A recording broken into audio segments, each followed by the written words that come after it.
Autre numéro de la revue des grandes unes, la revue des grandes unes que nous allons démarrer avant de retrouver nos invités pour commenter ces grandes unes ce matin. Et nous démarrons avec la nouvelle expression qui parle de rentrée parlementaire et se projette sur une possible menace du Social Democratic Front, menace de blocus. Des signes avant-coureurs indiquent que le parti de l'opposition camerounaise, le parti leader de l'opposition camerounaise pourrait renouveler l'opération blocus pour exiger que la question de la crise anglophone, puis du code électoral, soit inscrite à l'ordre du jour du Parlement qui reprend du service demain 7 juin 2018. Des remous sont donc en perspective, comme c'était déjà le cas, nous rappelle le journal au mois de mars dernier, où les parlementaires du Social Democratic Front exigeaient que soit inscrit à l'ordre du jour la question sur la crise anglophone, ce que je ne l'avais pas entendu de cette oreille. Donc, le président de l'Assemblée nationale, ce qui avait créé donc cette situation de blocus que nous rappelle le journal La Nouvelle Expression, qui a dit que dans le parti, chez le principal parti d'opposition, l'on refuse de commenter cette actualité de plus en plus, qui se précise en tout cas de plus en plus à quelques heures de l'ouverture de cette session parlementaire. Le journal nous parle aussi d'éducation nationale et de la mafia autour des manuels scolaires. À moins de 3 mois de la prochaine rentrée scolaire, la liste des manuels scolaires est coincée, nous dit La Nouvelle Expression, à cause des tripatouillages des membres de la commission des manuels scolaires. Des sources parlent des centaines de millions de francs CFA de rétrocommission qui révèlent sur le ministre des enseignements secondaires, Nalova Lyonga, qui a placé le pied sur le frein. Et puis, la Nouvelle Expression consacre aussi ce matin tout un dossier à la célébration de la journée mondiale de la protection de l'environnement, qui est devenue la promesse de Paul Biya. Interrogation à lire à la page 8. Le journal qui précise qu'en 2015, le président de la République avait promis lors de la COP 21 de réduire de 32% les émissions de gaz à effet de serre au Cameroun. 3 ans plus tard, rien. Pollution plastique tout aussi à la page 6. Et l'ONU, l'Organisation des Nations Unies, qui interpelle. Mardi, le 5 juin 2018, a été commémorée la journée mondiale de l'environnement, avec pour thème combattre la pollution plastique. Et puis cet article sur le marché central de Douala, lire à la page 2, et le désarroi des commerçants. Leurs comptoirs construits en matériaux provisoires ont reçu les foudres des engins de la communauté urbaine. L'œil du Sahel ce matin titre à sa grande une sur la crise anglophone. La crise anglophone et ces anglophones qui demandent le retour de la dépouille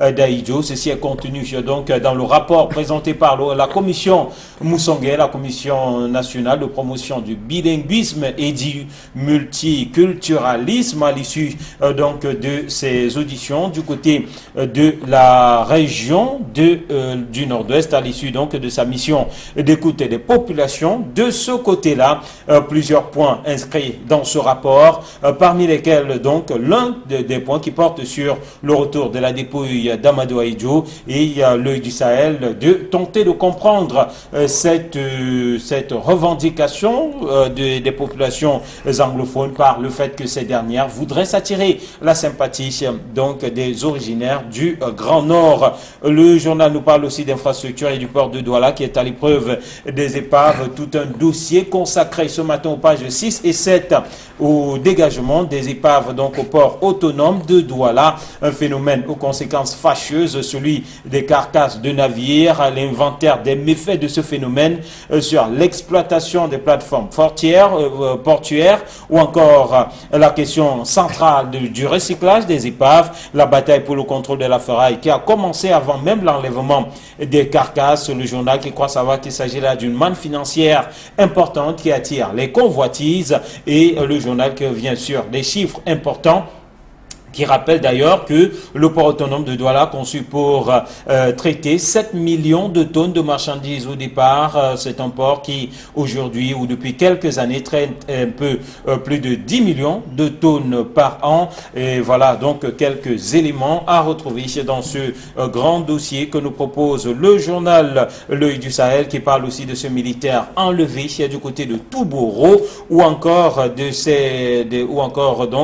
d'un douanier Guinée qui a été tabassé par la foule dans le village Kalbidi. Information à lire à la page 2. Info Matin parle de sécurité nationale dans ses colonnes. Ce matin, Info Matin qui titre sur la sécurité nationale et Mbargangele qui prescrit la tolérance zéro. Le délégué général à la sécurité nationale enjoint les forces de police de procéder au contrôle de tout véhicule, y compris militaire. Ceci dans le cadre donc de l'opération de sécurisation du territoire national. Le journal parle aussi d'université inter-État Cameroun-Congo et de Philemon Yang qui crée le comité national de pilotage. Le Premier ministre, par décret signé hier, a mis en place l'organisme chargé de l'implantation de cette institution du côté de San Melima. À lire à la page 3. Allez, Info Matin qui s'intéresse aussi au budget 2018 et Paul Biya qui revoit la loi de finances. À lire à la page 3. Diapason, justement, titre en grande une sur le budget 2019 et les orientations du directeur général du budget, Diapason, qui fait savoir que Cyril Edo Allo a pris en compte la mission du FMI, le Fonds monétaire international, qui s'est achevé récemment et le comptage en cours des personnels de l'État. Il parle du respect du délai de dépôt de la loi de règlement de la loi des finances de l'année en cours. Voilà, donc le journal Le Messager s'intéresse le journal Le Messager qui s'intéresse donc au scrutin, aux différents scrutins en vue pour cette année 2018. Et titre donc municipal, législative et présidentielle. Incertitude autour des échéances électorales de 2018. C'est ce qui barre la grande une du journal Le Messager. Incertitude sur la tenue donc de ces différents scrutins au cours de cette année, mais surtout encore un peu plus sur les législatives et les élections municipales. On poursuit avec le journal Écho Matin qui parle de la loi de finances dans ses colonnes ou dans sa publication de ce mercredi. Loi de finances et les incidences de l'augmentation du budget à 4600 milliards de francs CFA.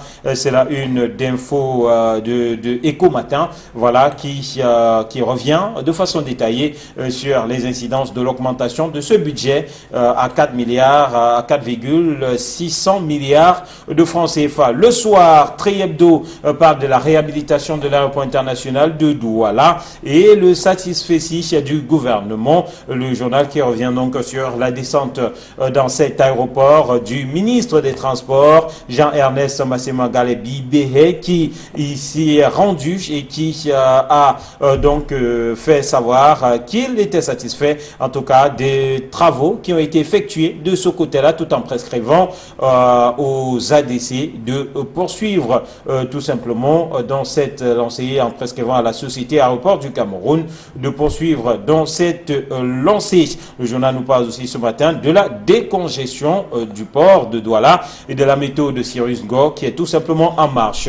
Repère parle ce matin d'intervention, en tout cas de sécurité et de l'ONU au Cameroun. Le journal qui titre sur le maintien de la paix dans notre pays et du Cameroun qui n'a pas besoin de casque bleu.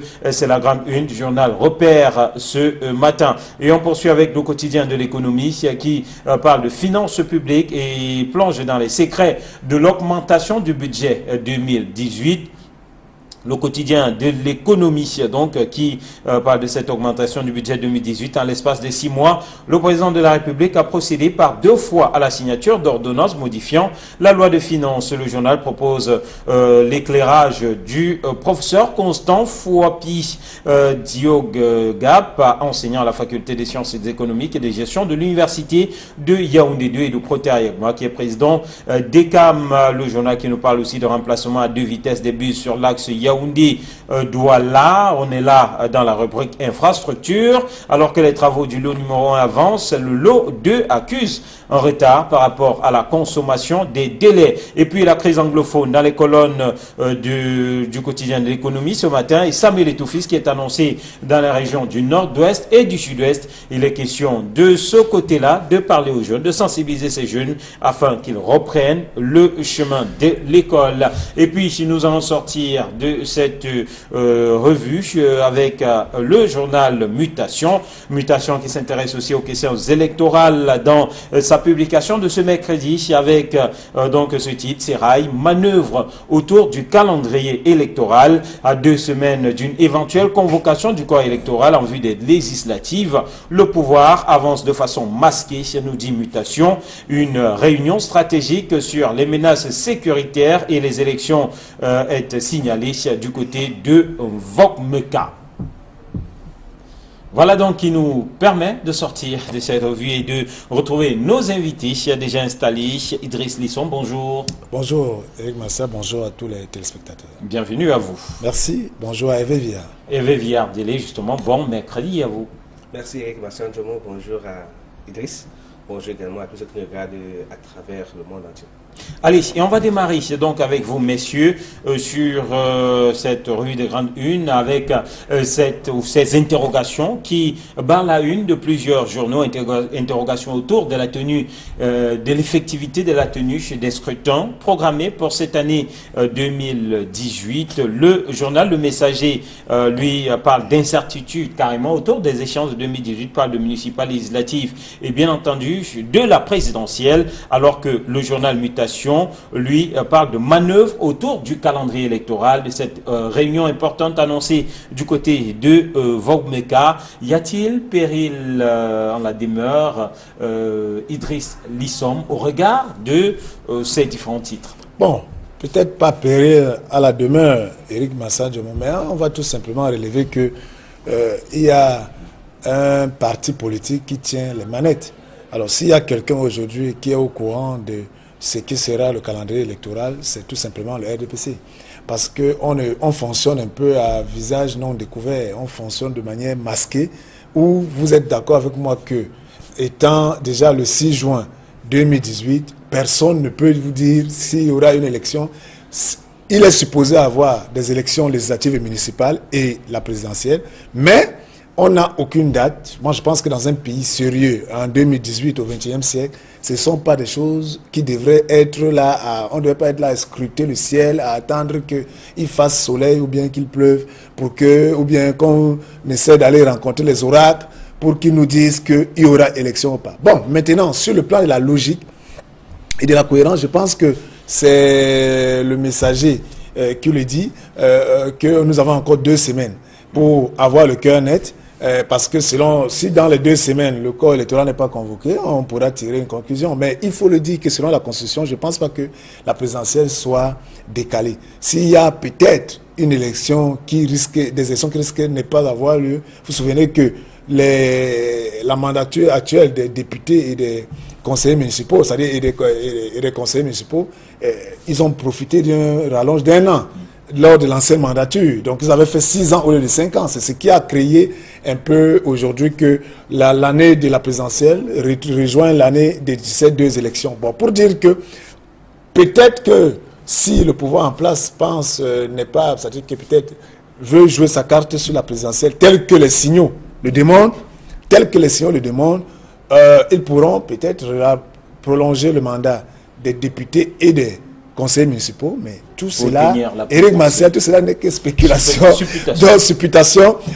Et là, nous allons voir dans les 2 semaines. En fait, d'ici le 20 juin, je suis persuadé que nous aurons le cœur net là-dessus. Allez, beaucoup de journaux, on a lu beaucoup d'articles depuis le début de la semaine et même aujourd'hui qui, autour de ces supputations, se projettent sur cette session de l'Assemblée nationale qui est convoquée et présente cette session comme étant assez importante puisque elle devrait être l'avant-dernière, la dernière avant la tenue d'une probable élection législative, les supputations qui se poursuivent, les supputations qui vont bon train, comme on le dit très souvent. Que vous disent vos sources, Hervé Viard Délé, autour de ces élections? Se tiendront-elles, ne se tiendront-elles pas? Bon, vous savez que le sujet des élections cristallise plus attention. Vous savez que, surtout au monde, soit parler beaucoup de partis politiques, soit se battre pour pouvoir présenter leur candidat, ou bien présenter la candidature de leur candidat à ces nombreuses élections. Donc du coup, dans les différents chaumiers, ça se travaille du moins. Il y a du remue-ménage un peu partout. Bon, maintenant, on peut quand même observer un flou, comme je disais tout à l'heure, sur le calendrier électoral. Normalement, ça devait être sur de tous.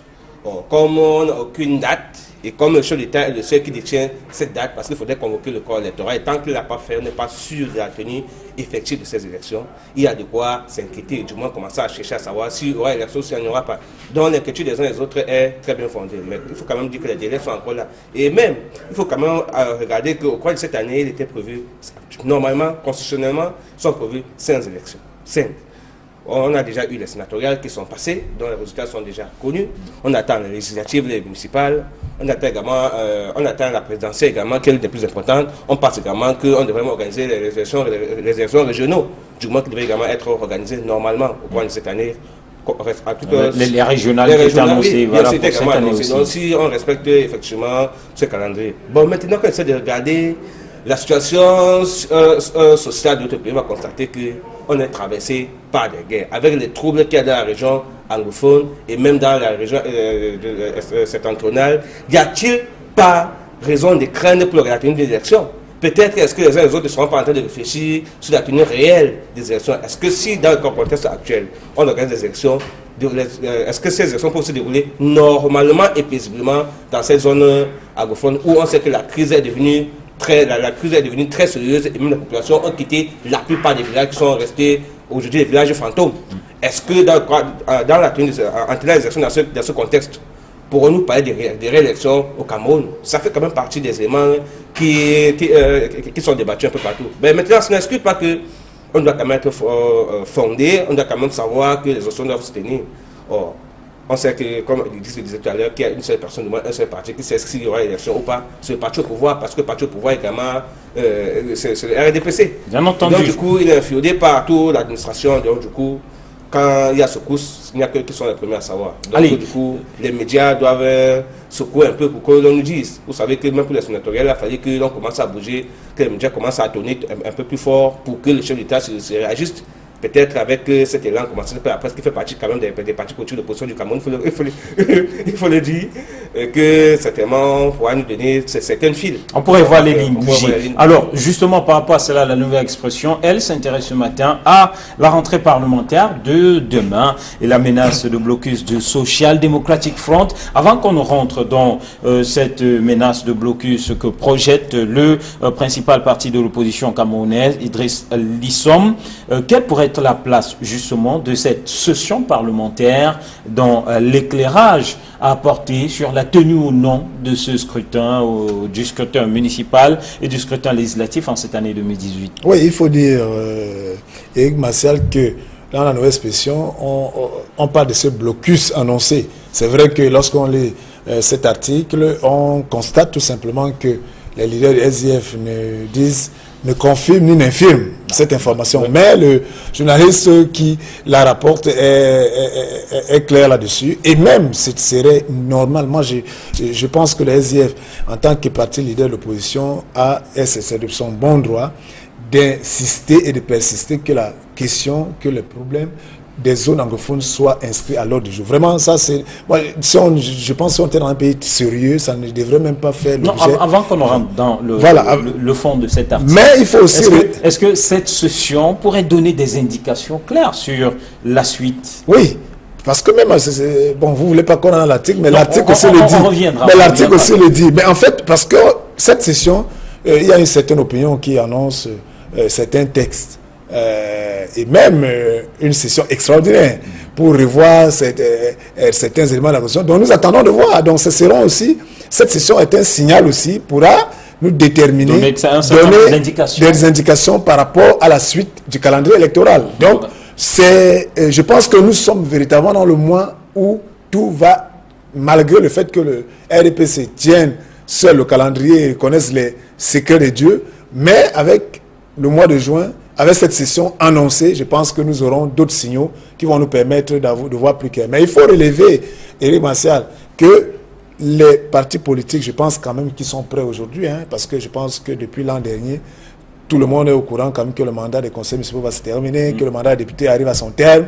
Donc il faut se préparer, les candidatures. Vous savez que dès qu'on convoque le corps électoral, ça va très vite en termes de caution et de dossiers à présenter et tout ça. Donc je pense que les uns et les autres sont prêts au cas où toutes les élections sont...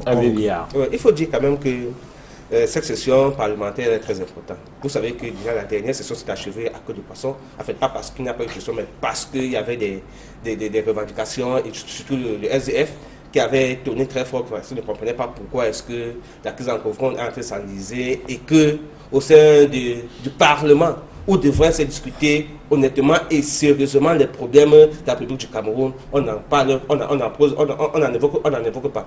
Donc du coup, vous comprenez qu'à ce moment, lors de la dernière session, les membres du SDF étaient même sortis en boudant dans la séance. Donc on comprend que cette session devient encore houleuse parce qu'ils vont forcément revenir encore avec les mêmes problèmes. Et ils vont également poser le problème de la fin du mandat des députés et donc de l'organisation des prochaines élections. Et du coup, vous comprenez que même s'ils sont minoritaires aujourd'hui à l'Assemblée nationale, il y a que ces questions qui sont quand même nationales et constitutionnelles doivent être posées. Du coup, ça peut mettre en mal tous les députés qui soient à majoritaire du parti au pouvoir. Sauf si, même si parmi eux, il y a certains qui peuvent prêter aux femmes, sauf que la majorité doit quand même respecter, au nom de la discipline du parti, rester ferme sur la décision de la majorité qui sera celle dictée par le secrétaire général du RDPC. Donc du coup, c'est une séance qui ne sera pas sereine. Une session qui sera loin d'être... Très très longue, qui ne sera pas sereine, surtout qu'il y a... Et qui sera pleine d'enjeux. Pleine d'enjeux, il y a beaucoup de dossiers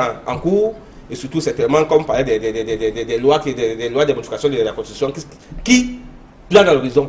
Et certainement, ce sont des questions qui pourraient être débattues pour cette session. Des questions centrales attendues lors de cette session. Alors, l'article de la nouvelle expression nous parle de menaces de blocus, comme c'était le cas en mars dernier. Le SDF qui pourrait revenir encore plus fort avec un blocus encore plus musclé, si l'on s'en tient à cet article. Pensez-vous que si le SDF venait à adopter ce chemin ou adopter cette posture, il pourrait cette fois-ci être entendu, Idriss? Mais on ne peut utiliser que les moyens qu'on a. Et maintenant, être entendu, vous savez, jusqu'à ce jour, personne n'est entendu. Et vous voyez même la commission Moussongue qui a faussé des propositions. Sera-t-elle entendue? On verra. Mais pour le moment, personne n'est entendu. Parce qu'on n'a rien vu. On a vu plutôt la précision. On a vu plutôt la précision et l'insistance du gouvernement à mettre des caciques. Et ceux-là, les turiféraires, ceux-là qui pensent que c'est la force qui résout tous les problèmes. Donc pour dire que nous ne sommes pas dans un climat de dialogue. Maintenant, par rapport à cet article, on dit que le blocus SDF est annoncé plus fort parce que il ne va pas se limiter seulement à l'Assemblée nationale, il va remonter même au Sénat. Parce que vous vous souvenez qu'en mars, le Sénat, les députés de SDF dans le Sénat, selon l'article, on dit que les députés SDF du Sénat de l'ancienne législature n'étaient pas aussi poignards, n'étaient pas aussi aussi vifs et aussi durs dans les réventions comme ceux qui sont là actuellement. Donc pour dire que le blocus commencera à l'Assemblée et va remonter au Sénat. C'est ce qui veut dire le durcissement va sûrement permettre, j'espère bien, que les revendications des SDF, qui sont l'inscription, mais pourquoi ne pas inscrire le problème anglophone à l'ordre du jour lorsque la commission Moussongue, qui peut même être invitée par le Parlement, qui peut être invité par le Parlement pour faire le point de ce qu'ils ont rapporté ça au Parlement pour que le Parlement donne aussi son avis là-dessus. Je dis c'est une opportunité formidable, mais comme on connaît ceux qui sont en face, qui sont dans une logique de bras de fer, je leur signale tout simplement, Éric Martial, que cette session, au cas où les élections sont convoquées ces jours-ci, sera la dernière. Et là, je pense que les électeurs que nous sommes, nous sanctionnerons tous ces députés qui refusent qu'on parle des problèmes qui font à ce qui doivent permettre au Cameroun d'avancer. Parce qu'on va sanctionner ces gens-là qui sont majoritaires et le pays est en train d'aller à feu à sang. Ils ne veulent pas qu'on parle de ça au Parlement. À quoi nous servent-ils au Parlement? Moi, je dis, j'attire l'attention des électeurs pour que ces députés qui encouragent un gouvernement et un groupe de personnes à nous martyriser, à nous amener vers le sang et le désordre, doivent être sanctionnés. Tout simplement. Alors, je voulais rebondir là-dessus en disant que le SDF peut s'enorgueillir et justement avoir davantage, beaucoup de couilles, permettez l'expression, pour pouvoir attaquer, du moins pour pouvoir poser l'audience au niveau de la séance de l'Assemblée nationale aujourd'hui, parce que vous vous souvenez que le SDF quand même a réussi à faire des dénonciations, à obliger le Conseil constitutionnel, à obliger certains sénateurs à pouvoir, n'est-ce pas, abandonner les postes des PCA ou qui s'occupaient hier. Et quand le Conseil constitutionnel, n'est-ce pas, s'est plié à cette loi constitutionnelle, je pense que ce sont des atouts aujourd'hui qui permettent aux SDF de penser qu'ils sont dans la légalité. Donc, du coup, ils ont des raisons de commencer à revendiquer davantage et encore plus fort. Je pense qu'au moins, avec ce premier lauréat qu'ils ont récolté, ils doivent frapper dur. Et du coup, ceux qui parlent à gorge déployée parce qu'ils savent qu'il faut respecter tout ce que la Constitution qui régit, n'est-ce pas, le fonctionnement du Cameroun. Donc, ce sont des bons éléments, on espère seulement que des choses vont se passer et qu'une fois, pour une fois et pour une bonne fois, une de plus,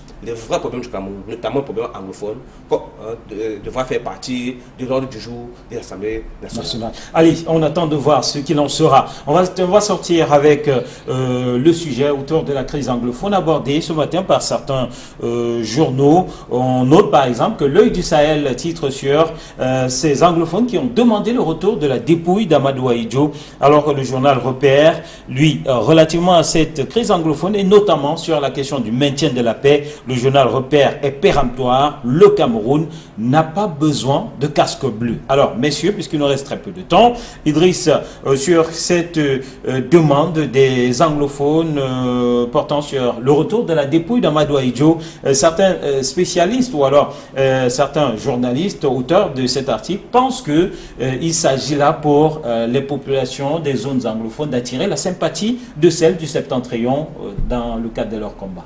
Oui, vous savez qu'en matière de stratégie, chacun l'amène pour une finalité. C'est une bonne démarche et puis ceci nous ramène toujours sur la sempiternelle problématique du dialogue. Est-ce que ces populations-là qui ont fait ce vœu, cette proposition seront entendues? Y aura-t-il un cadre? Dans ce pays, on n'aime pas entendre parler de la conférence nationale. Bon, vous savez que ça a fait des débats. On nous a dit quel est le sens, mais fatalement, Éric Macial, je pense que nous serons contraints, obligés aujourd'hui, demain ou après-demain, à nous asseoir ensemble pour véritablement vivre ensemble. Parce qu'aujourd'hui, le vivre ensemble est essentiellement des déclarations, des mots, des lettres françaises, mais sans être une voilà. Alors, pour sortir, cette une de Repère, le Cameroun n'a pas besoin de casque bleu. C'est vrai que c'est quelque chose, ça revient de plus en plus, cette question de force d'interposition. Jusqu'à présent, je pense qu'on n'a pas besoin d'intervention d'une armée extérieure pour pouvoir résoudre le problème. Et je me souviens encore tout à l'heure, c'est nous qui prenons le vivre ensemble et qu'on arrête de faire des discours pour passer du vivre ensemble réel en posant des actes concrets. Je pense que nos frères anglophones attendent que des actes concrets pour pouvoir des actes qui vont abaisser leur colère et justement leur permettre de revenir à la maison parce qu'ils sont fâchés. Et quand je l'ai toujours dit sur ce plateau, quand un enfant qui est fâché, quand bien même il a posé un acte qui n'est pas celui qu'on attendait de lui, la seule chose c'est de l'amener d'abord à l'intérieur. Il fait cela à l'intérieur, mais ramener d'abord, ne jeter pas en pâture pour que les vautours le dévorent ou bien que les carnassiers ou bien les autres le dévorent. Ramener d'abord à l'intérieur et ensuite, ensemble, autour d'une table, on pourra résoudre nos problèmes. Jusqu'à présent, ce n'a pas encore dépassé le Cameroun. Je ne pense pas que c'est sur le plan international qu'on pourra réagir. Ce qu'il faut faire, tout le monde le sait, on parle de dialogue, on parle de réconciliation, je pense que tout, et tout ceux-là même les prêtres, toutes ces armes de résolution sont encore entre nous. Nous les avons en main, et le chef d'État sait ce qu'il faut faire pour que c'est ça. Allez, merci. Juste un mot pour dire qu'au cas où ce n'est pas respecté, nous aurons les casques bleus. Il ne faut pas aussi éviter ça, c'est une voie. Merci Brice, merci Hervé Viard, merci à vous qui êtes restés en notre compagnie, madame, monsieur. Nous vous donnons rendez-vous demain pour un autre numéro. Entre-temps, nous souhaitons simplement de passer une très belle journée ici en compagnie des programmes d'Equinox Télévision. Au revoir.